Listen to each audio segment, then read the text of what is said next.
Victorious living में आपका स्वागत है। हमें बहुत खुशी है कि आपने समय निकाल के हमारे साथ जुड़ने का निर्णय लिया। आपकी सारे लेटर्स, आपके ईमेल्स और आपके मैसेजेस और आपकी ऑफरिंग हम तक पहुंच रहा है। हम बहुत धन्यवादित हैं कि आपने निर्णय लिया कि इस मिनिस्ट्री के साथ आप जुड़ेंगे और बहुत आभारी हैं कि आपने हमारे दिल को समझा और हम मानते हैं कि हर एक एपिसोड आपका जीवन बदलेगा और आपको विक्टोरियसली जीना सिखाएगा। God bless you. Victorious living के एक और एपिसोड में आपका स्वागत है। मैं पास्टर अनुराधा आपका स्वागत करती हूँ। समय निकालने के लिए धन्यवाद देती हूँ कि आपने समय निकाल के आज हमारे प्रोग्राम के साथ आप जुड़े और आज हम कुछ सीखने वाले हैं। हम ये सीरीज़ डिस्कस कर रहे हैं पावर ऑफ लेटिंग गो, जो रेवलेशन परमेश्वर ने मुझे 2019 में दिया कि कैसे चीज़ों को जब हम जाने देते हैं तब हमें उन्नति मिलती है और हम आगे लाइफ में प्रोग्रेस करते हैं, क्योंकि जब तक हम चीज़ों को जाने नहीं देते हैं तब तक हम बंधे रहते हैं, स्टक रहते हैं। तो ये पूरी किताब जो है वो हम डिस्कस कर रहे हैं इसी बारे में क्या क्या चीज़ें हमें रोकता है और क्या क्या चीज़ें हमें आगे बढ़ा सकता है जब हम उसको लेट गो करेंगे। इसकी बिगिनिंग में ये लिखा है, when you let go of people who hurt you, reject you, cheat you, take you to a place of difficulties, you let God be God. So परमेश्वर को आप अपना सही स्थान देते हैं जब हम चीज़ों को जाने देते हैं, है ना। तो हमने ऑलरेडी डिस्कस जो कर लिया है वो है letting go of offence, letting go of attachments, letting go of people in authority if we are having difficulties with उन लोगों के साथ जो हमारे ऊपर हैं, हमारे जीवन में अथॉरिटी पोजीशन में, उन सबको हम जाने कैसे दे सकते हैं। यह हमने पिछले एपिसोड्स में डिस्कस किया था। आज हम डिस्कस करने वाले हैं how to let go of pride and why to let go of pride and why letting go of fear is important. ठीक है, सो आज हम देखने जा रहे हैं नमान के बारे में। नमान एक ऐसा पर्सन था जो आप लोग जानते हैं, जो बाइबल पढ़ते हैं, कि वो बहुत ऊंचे ओहदे पे एक ऑफिसर था और उसके पास किसी चीज़ की कमी नहीं थी। लेकिन कई बार ऐसे होता है कि कुछ एक चीज़ हमारे जीवन में ऐसे हो जाता है कि जिसका हल हमारे पास नहीं होता है, सिर्फ ऊपर वाले के पास होता है। तो उसको पाने के लिए क्या उसने किया, वो बहुत फ्रस्ट्रेटेड हो चुका था। उसके पास सारे वो इलाज कर नहीं पाए थे, फिक्स नहीं कर पाए थे। मेरे फ्रेंड, आप जानते हैं कि उस ज़माने में लेप्रेसी एक ऐसी डिज़ीज़ हुआ करता था जिसका कोई इलाज नहीं था और ज़्यादातर आपको अपने परिवार से, अपने देश से, अपने शहर से दूर एक अलग जगह सिर्फ मरने के इंतज़ार में रहना होता था, क्योंकि उस सिकनेस से और कोई इलाज नहीं था। तो वो फ्रस्ट्रेटेड था, ज़िंदगी में सब कुछ होने के बावजूद उसके पास आज कुछ नहीं है, राइट। अगर आपका ऐसा सिचुएशन है, मैं आपको बताना चाहती हूँ, आप ये प्रोग्राम बाय चांस नहीं देख रहे हैं। आपकी जीवन अभी कुछ ही क्षणों में बदलने वाला है। आप बड़े ध्यान से सुनिए जो परमेश्वर आपसे बोलना चाहते हैं, चाहे मेरी आवाज़ के ज़रिए से आप सुने या अपने दिल में आप सुने। आज ज़रूर आप परमेश्वर को सुने, क्योंकि एक वचन, एक आवाज़ परमेश्वर का हमारी ज़िंदगी को हमेशा हमेशा के लिए बदल देता है। तो यहाँ पे नमान का जो लेप्रेसी है, उसकी सर्वेंट गर्ल, जो जूइश गर्ल थी, वो देखती हैं और वो सजेस्ट करती है अपने मालकिन से कि क्यों ना वो इज़राइल में जाए और वहाँ पे एक ऐसा प्रॉफिट है जो उसको हील कर सकते हैं। तो चैलेंज ये था कि उस समय ये दोनों देश आपस में बनती नहीं थी, लेकिन अब इसको जाना ही पड़ेगा, क्योंकि आशा है कि हो सकता है कि मैं वहाँ पहुँचूँ और मेरी इलाज हो जाए। तो अपनी राजा से बात करता है, लेटर लिखवाता है और दूसरे देश में जाता है। वहाँ पे प्रॉफिट इलाइजा प्रॉफिट के सामने हो जाता है। प्रॉफिट के पास जब वो खड़ा है, प्रॉफिट क्या कहते हैं कि वो बाहर नहीं आते हैं। एलिशा जो है वो बाहर नहीं आते हैं। वो बोलते हैं कि तुम जाओ 7 डिप्स लगाओ रिवर में, जो कि जॉर्डन रिवर है। तो वो गुस्सा हो जाता है, क्योंकि पहला डिसअपॉइंटमेंट, इतने बड़े ऑफिसर को प्रॉफिट बाहर आके नहीं मिलते हैं। एक पहला ऑफेंस हो जाता है। दूसरा ऑफेंस ये है कि जॉर्डन रिवर में क्यों डिप लगाना है, मेरे रिवर्स तो मेरे घर के रिवर्स तो और भी अच्छे हैं, मैं इस शहर में आके इस रिवर में क्यों डिप लगाऊं। तो वो और दूसरा ऑफेंस हो जाता है, तो वो गुस्से में वहाँ से निकलता है। बहुत सारा धन दौलत साथ में लेके आता है, लेकिन प्रॉफिट एक नज़र भी उसको नहीं देखते हैं, धन दौलत को भी नहीं देखते हैं, और उसको बस बोलते हैं कि जाओ 7 डिप्स लगा लो जॉर्डन रिवर में। तो वो बहुत नाराज़ होकर निकलता है। निकलते निकलते वो डिसीजन लेता है कि मैं जाऊंगा ही नहीं जॉर्डन रिवर में। कई बार हमारे जीवन में जो चमत्कार होने वाला होता है माय फ्रेंड, वो बहुत छोटे चीज़ से हो जाता है चमत्कार बड़ा बड़ा, है ना। बड़े चमत्कार जो हैं छोटी चीज़ में हो सकता है, जो हम अनसुना कर देते हैं, अनदेखा कर देते हैं। कई बार रास्ते में चलते हुए एक भिखारी अगर हमें मिलता है तो हमें लगता है कि ये तो रैकेट चलाते हैं, इनको क्या देना है, ऐसे करके हम सजेस्ट कर देते हैं अपने आप को। और बहुत सारी चीज़ें, जैसे मान लीजिए किसी के बारे में पता चला कि उसके घर में राशन नहीं है, तो आप बोलेंगे कि 1 महीना में राशन दे दूंगा तो क्या फ़र्क पड़ जाएगा। या मान लीजिए कोई हॉस्पिटल में है, वो बीमार है, आप चाहे तो खाली जाके खड़े हो के उसके लिए प्रार्थना कर सकते हैं, लेकिन आपको लगता है कि मैं जाऊंगा या मैं ये करूँगा तो क्या फ़र्क पड़ जाएगा। बहुत बार ना छोटी छोटी चीज़ें हम अनदेखा अनसुना कर देते हैं और बड़े बड़े मिरेकल्स को हम लूज़ कर देते हैं।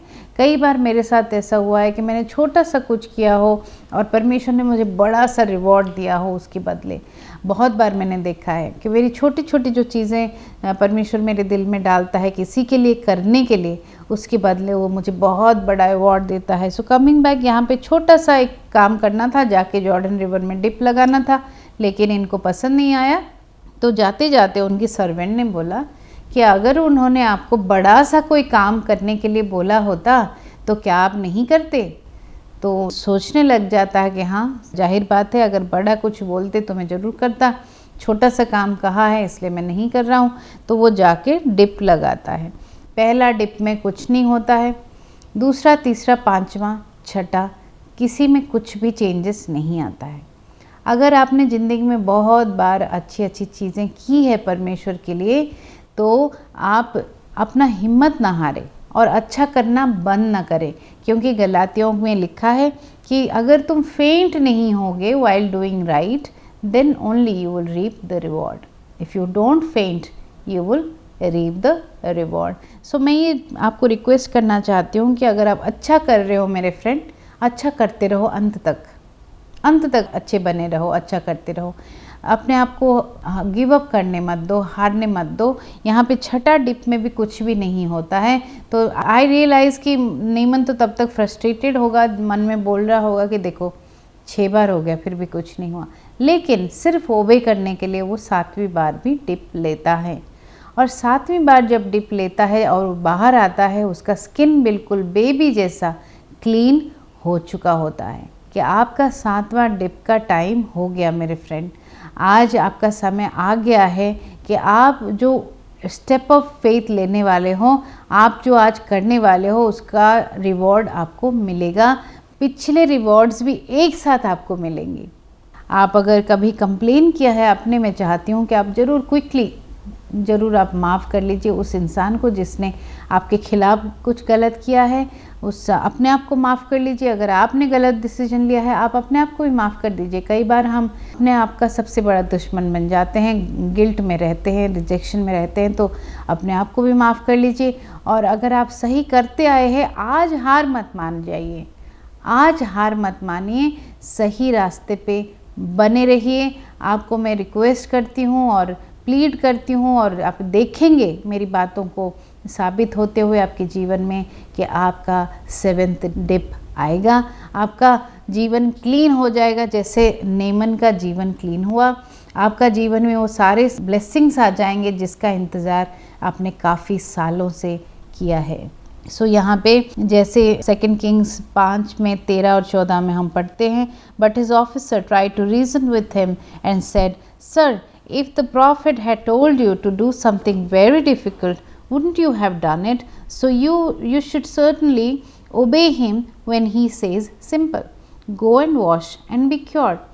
So Naaman went down to the Jordan River and dipped himself 7 times as the man of God had instructed him, and his skin became as healthy as the skin of a young child, and he was completely healed. The prophet asked Naaman to do something very simple, because faith is simple.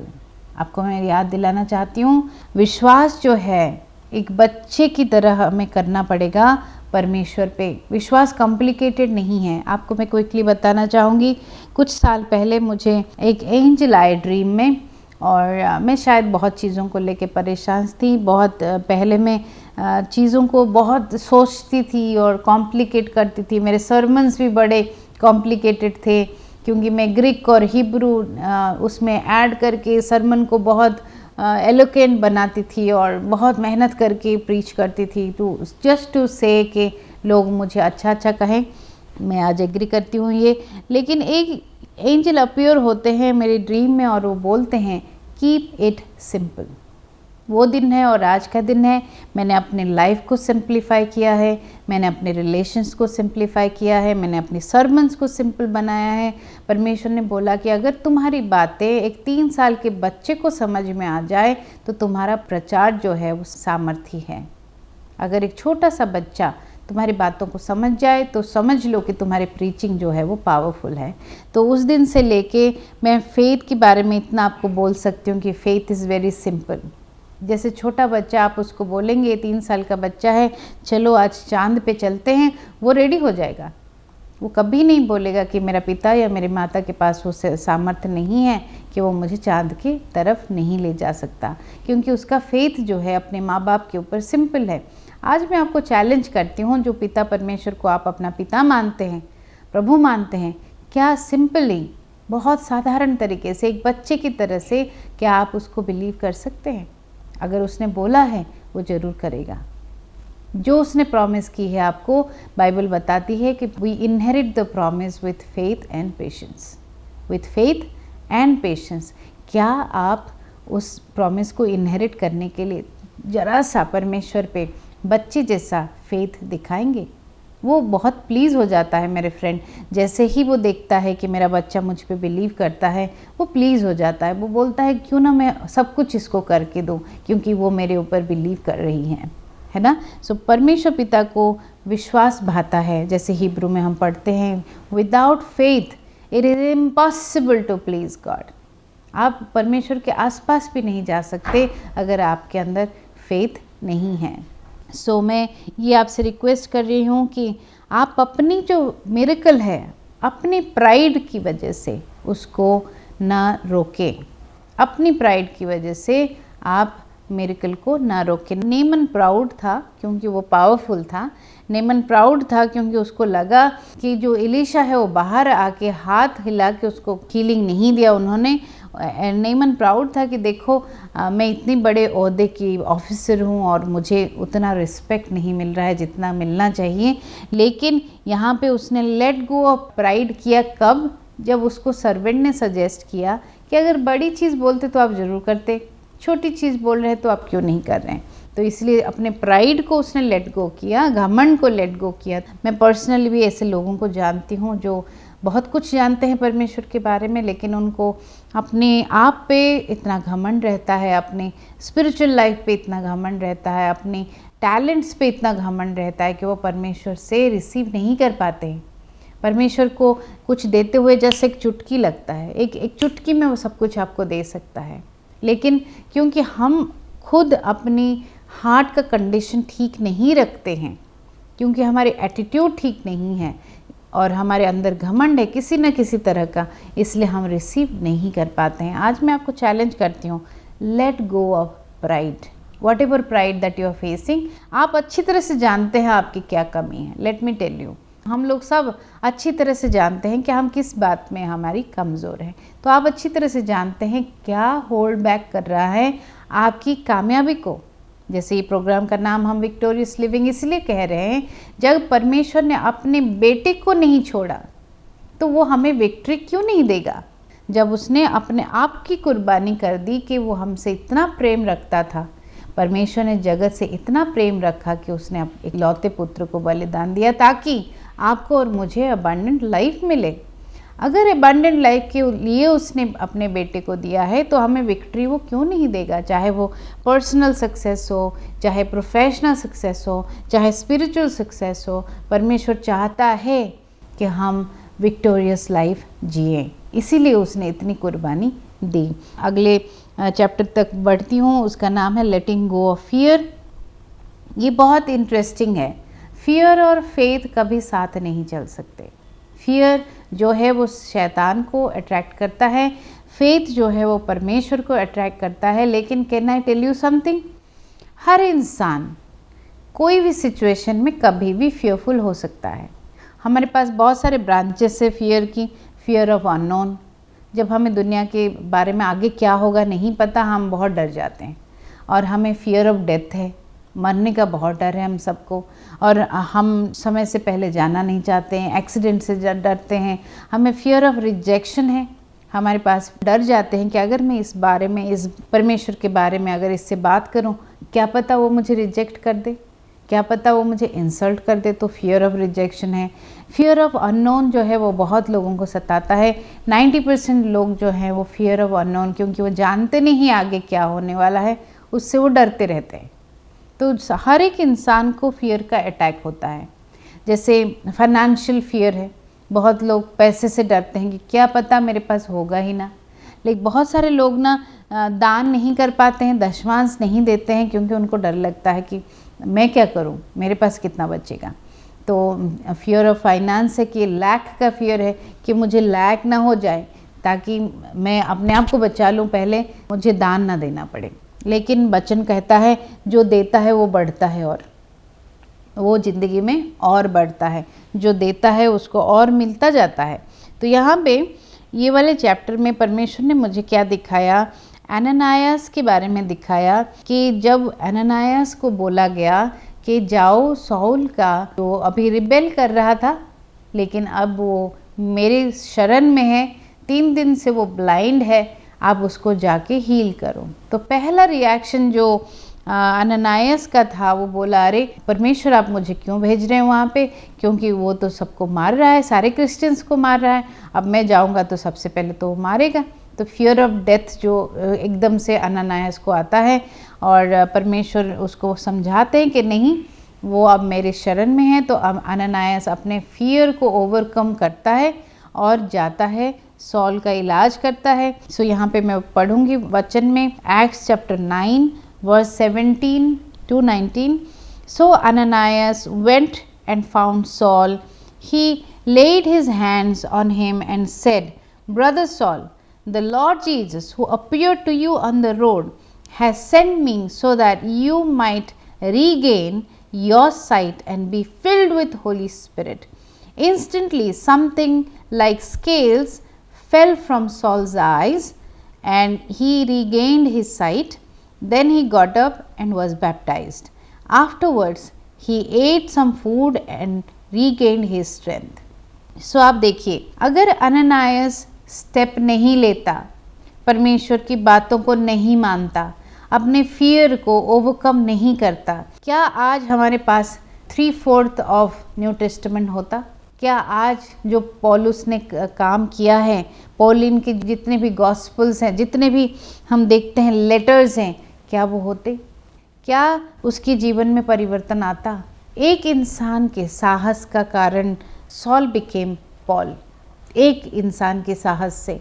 मेरा ये मानना है कि अगर आप एक ज़िंदगी को भी बदलते हो माय फ्रेंड, आप बहुत कुछ कर सकते हो। आप अगर एक भी जीवन की टच में आते हो, उसको बदलते हो, आप कोई भी सॉल को पॉल बना सकते हो। आप कॉन्फिडेंटली अपनी जो मैसेज है लोगों तक पहुंचाइए। हाँ, ज़रूर विजडम के साथ काम लीजिए, क्योंकि दुनिया बदल चुका है, समाज बदल चुका है। आप अपनी बाइबल को लेके किसी को आर्ग्यूमेंट मत करिए कि जीसस सबसे बढ़िया है, क्योंकि बहुत लोग नहीं जानते हैं कि यीशु धर्म प्रचार करने नहीं आया था, वो हमें पापों से उद्धार देने आया था। मेरी फ्रेंड, इसलिए कभी भी, मुझे यीशु ने बहुत पहले बताया कि मुझे कभी डिफेंडर की ज़रूरत नहीं है, मैं डिफेंड करता हूँ लोगों को। सो आप कभी भी कोशिश मत करिए कि आप यीशु को डिफेंड करें, वो अपना बचाव खुद कर सकता है। आप सिर्फ लोगों से प्यार करें, क्योंकि आपके प्यार से उनको पता चलेगा आप उनकी डिसाइपल हैं, यीशु की डिसाइपल हैं। अगर आप प्यार नहीं दिखा पा रहे हैं अंडर प्रेशर, तो समझ जाइए कि आप साबित नहीं कर पाएंगे सामने वाले को कि आप परमेश्वर के चेले हैं। हमारे प्यार से लोगों को पता चलेगा। When God asked Ananias to go and heal Paul, then Saul, his first reaction was fear. उसका जो पहला रिएक्शन था वो फियर था, लेकिन उसने परमेश्वर की आज्ञा मानना जरूरी समझा। इसीलिए जिस चीज़ के लिए आपको डर लग रहा है माय फ्रेंड, जिस चीज़ के लिए भी आपको डर लग रहा है, आप सोचिए कि डर के आगे जीत है, डर के आगे जीत है। अगर आप स्टेप लेंगे वो इंसान के जीवन को आप हमेशा बदल देंगे।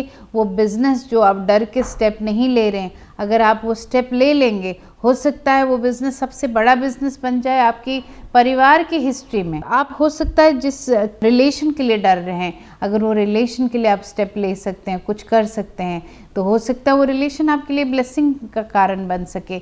जो बच्चों को कुछ उनके जीवन में करने के लिए आप डर रहे हैं कि मैं अगर ऐसे करूँगा तो ऐसे हो जाएगा, हो सकता है आपका वो थोड़ा सा एफर्ट वो फुटबॉल सिखाने के लिए या कोडिंग सिखाने के लिए, या फिर आपकी वो थोड़ा सा एफर्ट उनको ड्राइंग सिखाने के लिए, पैसे से ना डरें, पैसे से कभी ना डरें। हो सकता है वो छोटा छोटा एफर्ट जो आप कर रहे हैं उनको बहुत लंबा समय तक हेल्प कर सकता है। जो आपके डिसाइपल्स हैं आसपास, अगर आप पास्टर हैं, आप लीडर हैं, आप मुझे सुन रहे हैं, आप मिनिस्ट्री में हैं, जो डिसाइपल्स हैं आसपास, हम बहुत बार रिजेक्शन से डर जाते हैं। मान लीजिए आपको किसी ने ऑलरेडी मिनिस्ट्री में धोखा दिया है, तो आप क्या करते हैं, आप आगे डिसाइपल करना नहीं चाहते क्योंकि आपको धोखा मिला। आपको लगता है क्या फ़ायदा अच्छा करके, एंड में तो लोग ऐसे ही करते हैं। नहीं, आज मैं आपको रोकना चाहूँगी, मैं चाहूँगी बोलना कि आप डरिए मत, आप अपना अच्छा काम करने से रुकिए मत।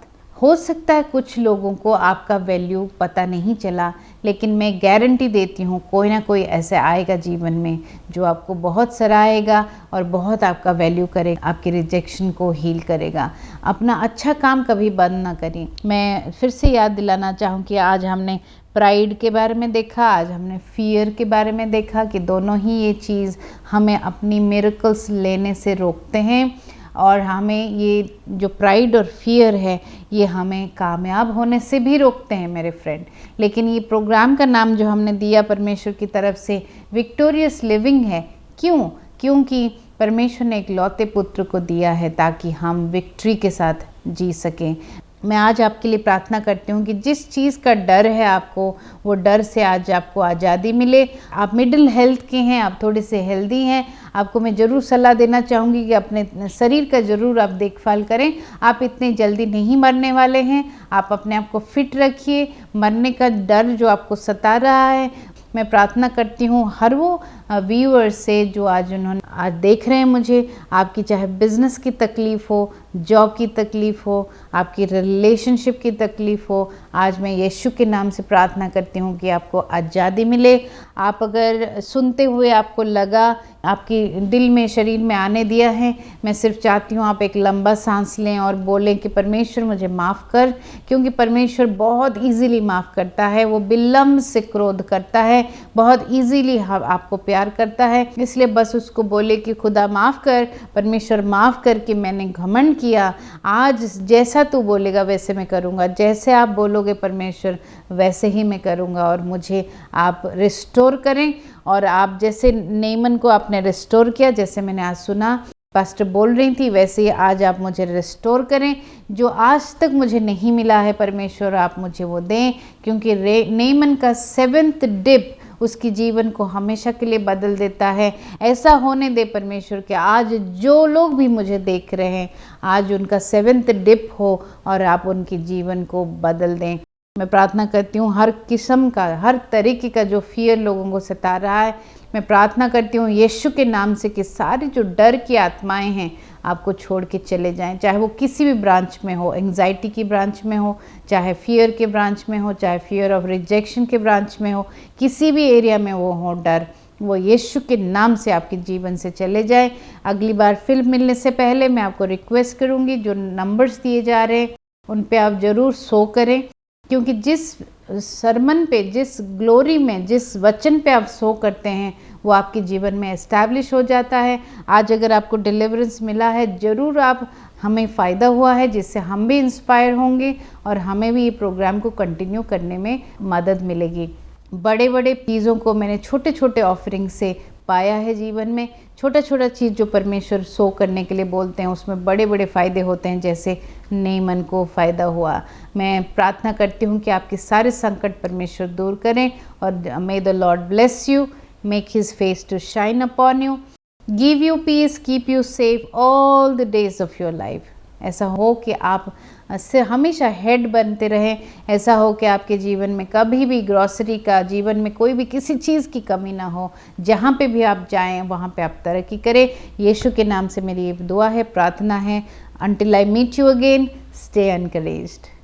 विक्टोरियस लिविंग में आपका स्वागत है और आप सबका धन्यवाद करना चाहती हूँ कि आपने समय निकाल के हमारे शो को देखा और हम बहुत ही आभारी हैं कि आप हमारा साथ दे रहे हैं। लगातार हर एपिसोड को आप देख रहे हैं, आपके व्यूज़ हमें मिल रहे हैं, आपके टेक्स्ट और कॉल्स आप हमें पहुंच रहा है और आपकी ऑफरिंग भी हमारे तक पहुंच रही है। ये एक साइन है कि आपका जीवन बदल रहा है।